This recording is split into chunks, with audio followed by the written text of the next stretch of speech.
الرحمن الرحیم۔ حضرت عبداللہ بن حبیب رضی اللہ تعالیٰ عنہ فرماتے ہیں کہ ایک رات بڑی بارش ہوئی اور رات بھی بڑی اندھیری تھی۔ ہم رسول کریم صلی اللہ علیہ وسلم کو تلاش کرنے کے لیے نکلے، آپ سے ملاقات ہوگی۔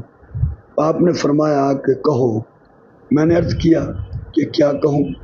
آپ نے فرمایا قل هو اللہ احد، قل اعوذ برب الفلق، قل اعوذ برب الناس۔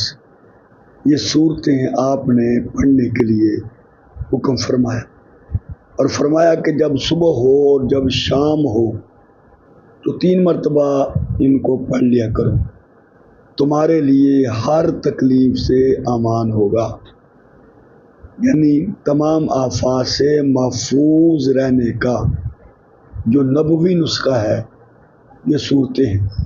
سورۃ الاخلاص قل هو اللہ احد، سورۃ الفلق قل اعوذ برب الفلق، سورۃ الناس قل اعوذ برب الناس۔